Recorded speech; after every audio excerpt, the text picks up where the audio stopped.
Hello investors, welcome to yet another episode of our series Mistakes in Investing. My name is Ujjawal and today we will be talking about a very important framework in investing called value migration. If you are invested in companies that are suffering from the ill effects of value migration, then do watch this video till the end, because we will be discussing ways of how we can identify value migration and use this framework to our advantage. So let's get started.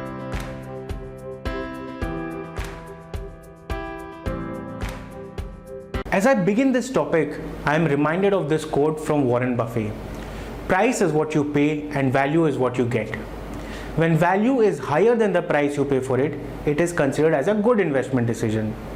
Just like the price of a stock keeps going up and down, in a similar way, the value of a company also keeps changing. Some businesses continue to create more and more value for their shareholders, while some businesses destroy value. One of the biggest factors affecting the long-term value creation of a company is value migration. Let's understand what is value migration. Value migration is defined by Adrian Slavotsky, author of the book Value Migration, as a flow of economic and shareholder value away from obsolete businesses to new, more effective designs that are better able to satisfy customers' most important priorities. Now, why does value migration happen? That's because the world is changing fast, and along with that, customer priorities also keep changing and evolving. For example, look at the companies that were leaders some time ago but are laggards now. We have examples like Kodak, Nokia, BlackBerry, and many others. These companies ignored new consumer trends for very long. By the time they realized their mistake, they had already lost significant market share and found themselves on the wrong side of the value migration equation. On the contrary, businesses that have identified changing customer needs and took timely or preemptive action ended up on the right side of the customer equation. Apple is a great example of a consumer brand that has changed itself or launched new products from time to time basis the consumer's requirement. They've been innovating constantly without failing. The value migration framework tries to identify industries where value migration is underway and can help pick potential winners early in the cycle and stay away from losers. Let's quickly touch on the 3 stages of value migration. The first stage is value inflow. Here, the company or industry captures value from other industries or companies due to superior value proposition. It is characterized by limited competition, high growth, and high profitability. This is followed by the stability phase, where competitive equilibrium is established. Market shares also settle down and some sort of comfort zone is established. This phase is characterized by competitive stability, stable market share, and stable margins. The last is value outflow phase, during which business value starts to move away from incumbents towards new companies which are meeting evolving customer needs. Here, competitive intensity is high, along with declining sales and low profit. Our endeavor as investors is to enter in the first stage and exit before we get into the value outflow stage. Good thing is, most of the value migration trends are long-term trends, and hence we can base our investment decisions based on actual gains in market capitalization, growth in sales, and improvement in profits. We don't have to hypothesize. We can wait for various consumer or technology trends to play out and see actual business growth before investing. And even if we are late by 2 to 3 years, it is completely fine. We can still make good returns because most of these trends are long-term structural trends that will last for at least a decade. Now, what are some of the major value migration themes in the Indian context? The idea is that we want to place ourselves on the favorable side of these value migration themes. First, let's start with the banking sector. In banking, doors of value migration opened in 1995, and since then, it has been a one-way journey in favor of private sector banks. Focus on customer convenience, technology, and new product introductions facilitated migration of value from public to private sector banks. Private sector banks have now beaten public sector banks both in terms of market cap and profitability. You will find yourself on the wrong side of this value migration equation if you are invested in public sector banks for long. I am talking long term here.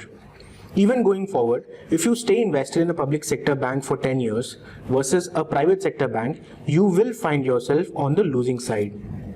Let's move on to another major trend, which is value migration from one country to the other, in this case to India. Essentially, we are talking about three sectors here: IT industry, pharma industry, and now with China plus one, manufacturing as well. All of these value migration themes have one common theme, that is cheap Indian labor. IT and pharma have created huge value over the last 2 decades, and now with China plus one, we are seeing more and more business come to India. So be invested in good quality IT, pharma and manufacturing companies, because this trend will continue going forward too. Third major trend that is now started to show up in a big way is move towards renewable. This can be seen in power and automobile sector. Thermal power is making way for solar and wind, while internal combustion engines making way for cleaner and greener electric vehicles. This trend has just begun, and we have seen market cap of renewable energy and electric vehicle companies grow faster than others. These are decadal trends, so stay invested in good companies on the right side of this equation. Like IEX, Tata Power, Tata Motors, Sona Comstar, etc. are some of these companies that will benefit from this trend. Avoid businesses that will see value moving out of them. For example, Castrol India, JP Power, etc. Fourth trend that we want to cover is the migration of value from road and rail transport to air transport on the back of convenience and increase in spending capacity of Indian consumers. This is again a long-term trend, and companies like Indigo and Spicejet are expected to benefit for the next couple of decades. Here I want to point out, even after seeing a favorable value migration into this space, we have seen airlines like Kingfisher, Jet Airways close. And hence this brings me to an important point I want to bring out. Not all value migration leads to money making. So invest in profitable opportunities only. Now there are other value migration trends as well. And some of these are movement of unorganized to organized space in the consumer space, led by implementation of GST. Titan is a huge beneficiary of that. The other is the movement of physical to digital in the retail space, led by technology and convenience. Nykaa is a listed example which is benefiting from this trend. There's one more trend related to the brokerage industry, where value is moving out of full service brokers like HDFC and Kotak to discount brokers like Zerodha and Angel Broking. Here again on the listed side, Angel and 5paisa are beneficiaries of this trend. Having looked at so many themes, now let us learn to identify a value migration theme. Detecting value migration is tough, even for a company or management totally involved in running its business. These trends are very subtle in the beginning and take time to realize. Some of the ways to detect are consistent increase in market share of the company or new companies that are operating in that segment. Innovation leadership, which means new products being launched and working well in the market. Third is customer satisfaction score, which means more and more people are happy with the new products or the new service offerings that are being provided by these new players who are entering the market. Once a value migration theme has been recognized, it starts to show up in the market capitalization of the company or the industry. And this is one way to know that there is shift happening in terms of value from an older, obsolete company to a newer age company. After we've confirmed a value migration theme, we need to evaluate various business designs. Basically, how are these companies making money with the new value that is being created? While value migration seems to be happening across many industries, we also need to see if the business design is such that it is also leading to profitability. A value migration trend purely led by easy availability of funding may not be an investable trend for retail investors. For example, air travel companies like Indigo and Spicejet are yet not making decent amount of profitability. Companies like Flipkart and Amazon are still losing money when it comes to the online retail.